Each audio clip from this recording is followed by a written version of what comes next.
Selama pandemi, pariwisata mati suri. Dan itu berlanjut sampai setelah pandemi.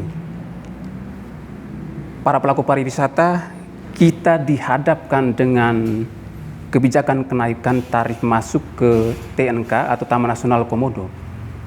Tidak heran muncul penolakan dari berbagai macam pihak dan tentunya itu meluas sampai saat ini.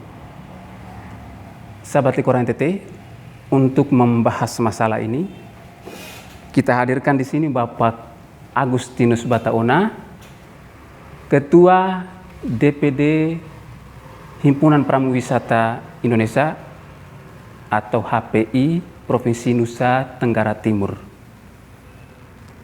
Bapak Agus, apa kabar? Ya, kabar saya baik. Sekarang mungkin ada bookingan yang masuk ke Bapak? Ya, kalau bicara soal bookingan, bukan hanya saya dengan teman-teman ya, tapi banyak teman-teman juga di luar NTT, di Bali, Lombok, Jawa dan sebagainya juga. Mereka punya bookingan yang tujuan wisatanya ke wilayah kita, khususnya Taman Nasional Komodo ini. Per 1 Agustus 2022 baru-baru ini yang kami pantau, yang kami dapat informasi dari banyak teman travel agent, banyak teman pemandu wisata atau pramu wisata, berkisar 10 ribuan wisatawan baik domestik maupun mancanegara yang membatalkan kedatangannya ke wilayah kita. Ya. Tentu pembatalan itu disebabkan dengan adanya kenaikan tarif masuk ke TNK Komodo. Semua punya reaksi seperti itu. Ya, sebabnya itu karena kenaikan tiket masuk ke dua kawasan, itu Pulau Padar dengan Pulau Komodo, bersama atraksi alam yang lainnya seperti Gili Lawa atau Mantap Point atau Taka Makassar atau Longping Beach itu atau Pink Beach itu sendiri. Kan ini menjadi daya tarik yang mempesona selama ini. Ya, Komodo ya, betul Komodo. Komodo itu saya katakan itu magnet besar sebenarnya, magnet besar. Tapi ada yang lain-lain juga yang menyempurnakan keberadaan satwa Komodo ini. Ya, kalau dalam bahasa Inggris katakan selain Komodo itu ada so much more to see, ada so much more to do. Itu, ya kan. Selain melihat satwa itu, kita bisa snorkeling, itu berenang, bisa diving, atau hiking di Padar itu, kalau hiking di Gili Lawa dan sebagainya. Barangkali publik ada yang belum memahami tentang informasi terkait kenaikan tarif masuk ke TNK Komodo. Sejauh mana Bapak mengetahui informasi ini? Ya, wacana ini sebenarnya sudah mulai dari sebelum masa pandemi. Ya, 2017-2018 ketika Victor Jost menang, kemudian dilantik ya tuh 1 tahun lebih kurang gubernur kita mewacanakan akan menaikkan tiket masuk sampai $1.000 atau lebih kurang 14 juta waktu itu. Lalu ada wacana untuk relokasi penduduk di sana.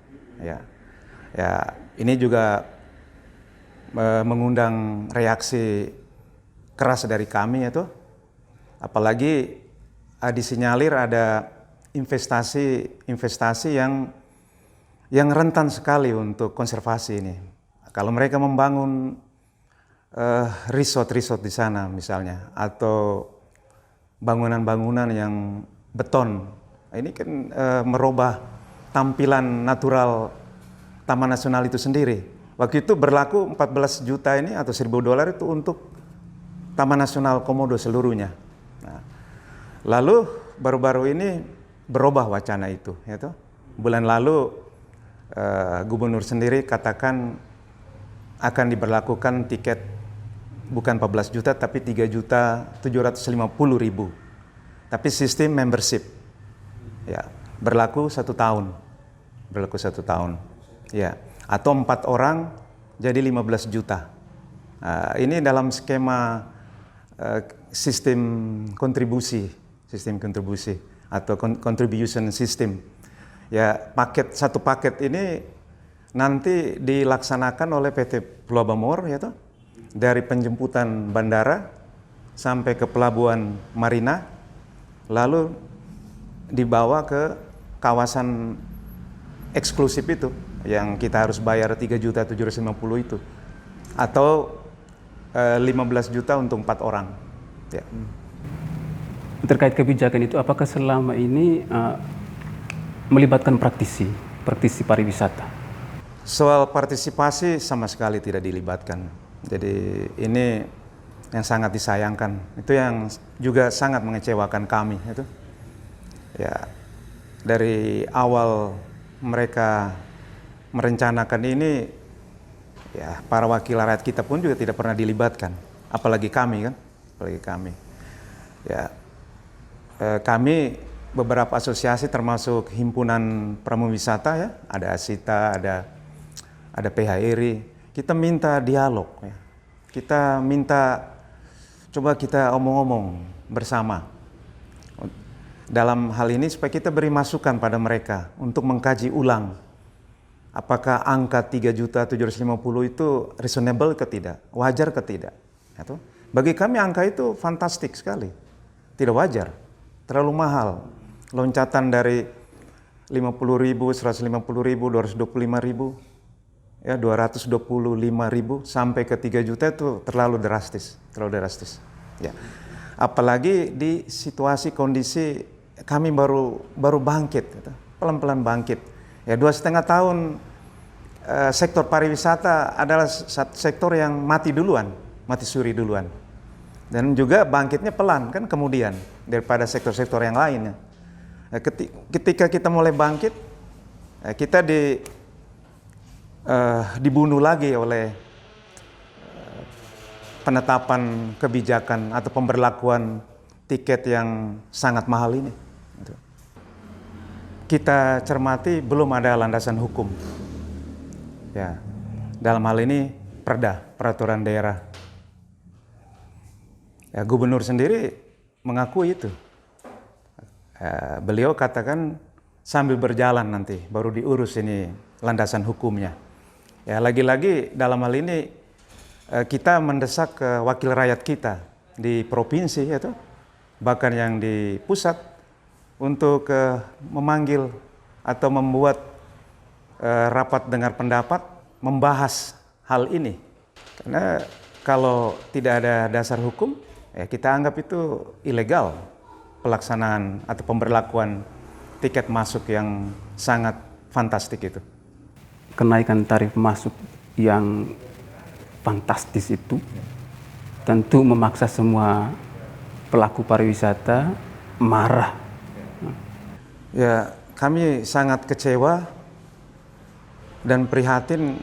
Pertama itu untuk masyarakat yang tinggal di kawasan Pulau Komodo, ya 1.000 lebih, hampir 1.500-an. Ya, sejak sebelum pandemi, jauh-jauh hari banyak dari mereka sudah mengalihkan mata pencarian mereka, kan ada yang sebagai ranger, ada yang sebagai penjual souvenir, oleh-oleh itu. Juga ada yang buka warung di sana.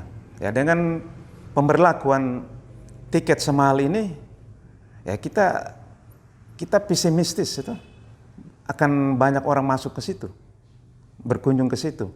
Ya, dengan demikian pasti bagaimana pendapatan mereka? Nah, kita bicara konservasi. Ketika ini masyarakat atau saudara-saudara kita di Pulau Komodo tidak ada pendapatan dari sektor pariwisata, itu pasti mereka akan beralih lagi ke laut semuanya. Dan laut pasti lebih banyak dapat tekanan atau stres untuk itu. Yang dulu mengalihkan mereka supaya tingkat stres di kawasan bahari itu kurang. Itu. Lalu pada kami sendiri, pekerja pariwisata, jelas. Ya, tadi di awal saya katakan sudah 10.000-an orang yang membatalkan kedatangan. Itu sangat memukul kami, memukul keadaan ekonomi kami. Ya. Berarti ini kita bisa katakan sebagai satu bencana besar yang sedang terjadi dalam dunia kepariwisataan, khususnya di Provinsi Nusa Tenggara Timur.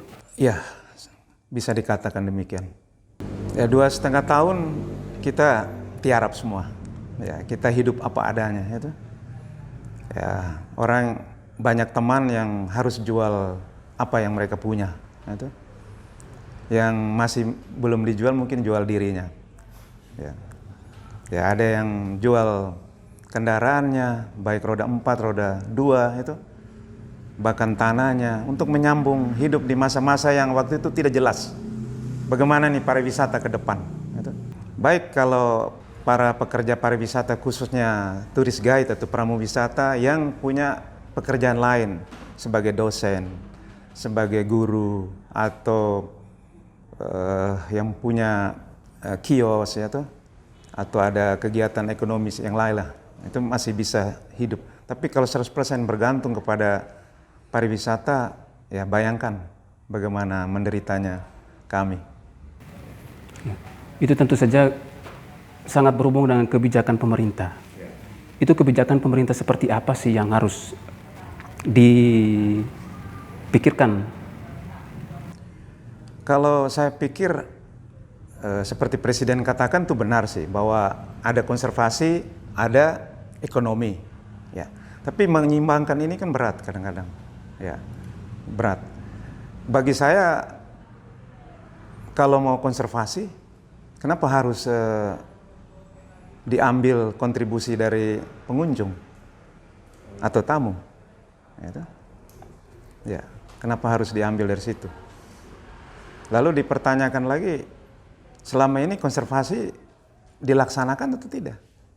Saya dengan teman-teman setuju untuk pemberlakuan pembatasan kunjungan. Betul, itu kami merasakan memang.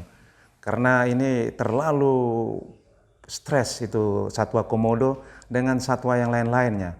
Juga fauna flora yang lainnya. Itu. Karena kunjungan itu banyak. Seperti kapal pesiar yang bawa orang 500 orang, bahkan 1.000 orang, turun dalam satu hari.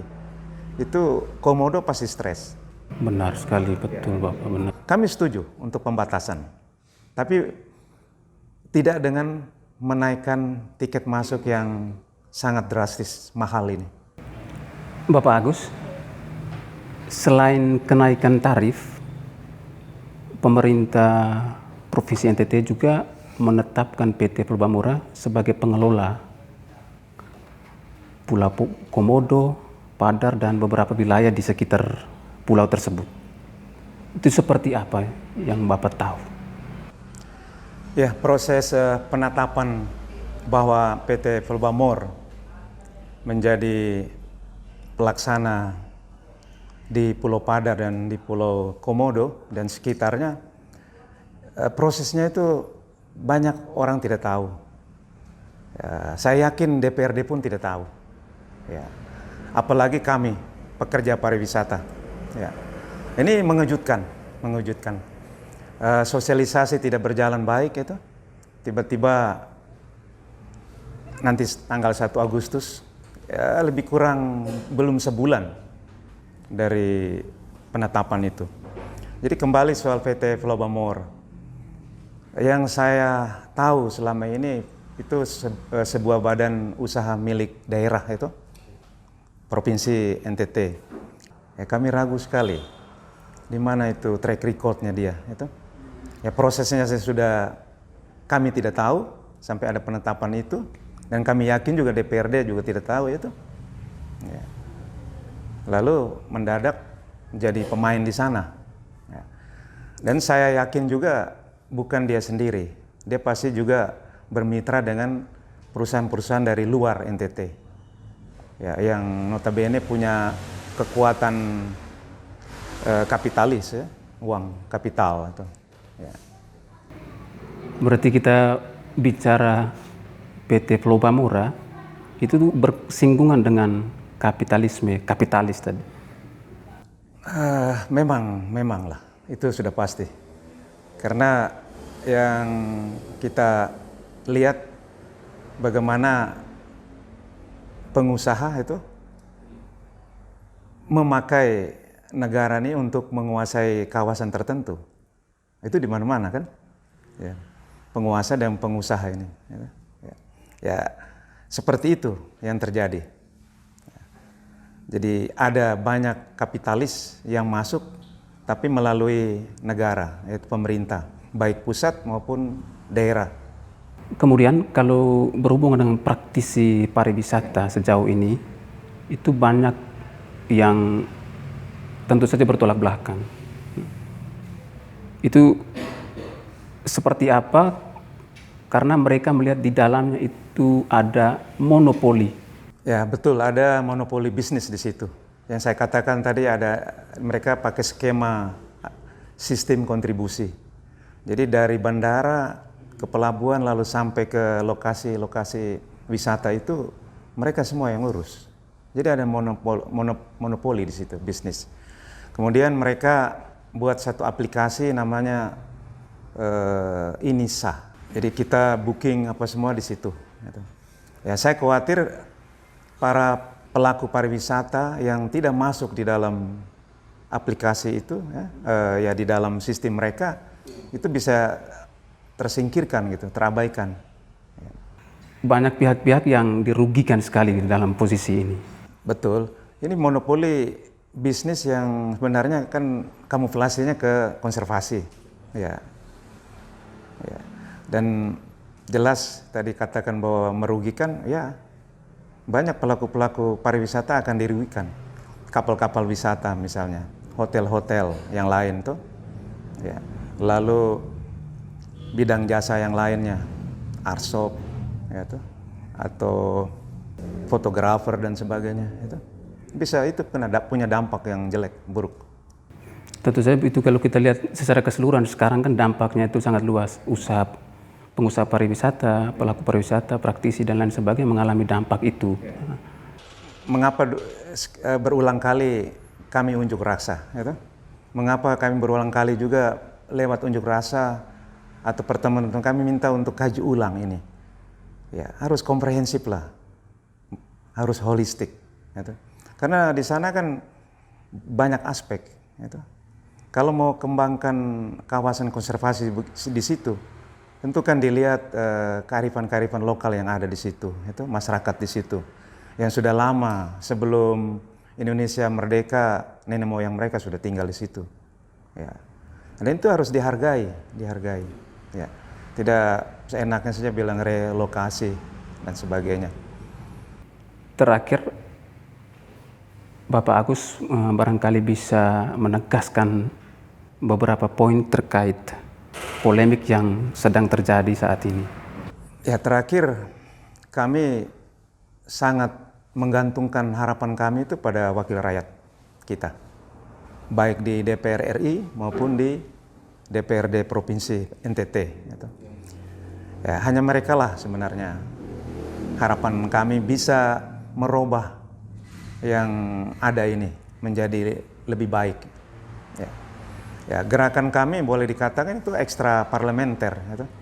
Ya, kita butuh mereka yang di parlemen untuk panggil para menteri yang terkait, untuk panggil gubernur NTT. Ya, coba membahas bersama-sama. Ya, dan wakil rakyat kita harus mempertanyakan konsep seperti apa. Lalu yang terkesan untuk kami itu ada diskriminatif kan, bahwa kawasan yang sebelah ini super premium, kawasan yang hanya Rinca dan sekitarnya itu kawasan non premium. Ya, ada diskriminatif di situ. Ya seperti Bapak Presiden katakan, Komodo kan wajahnya yang sama, betul. Tapi seperti saya katakan tadi, ada hal-hal yang lain, atraksi alam budaya yang lain lagi.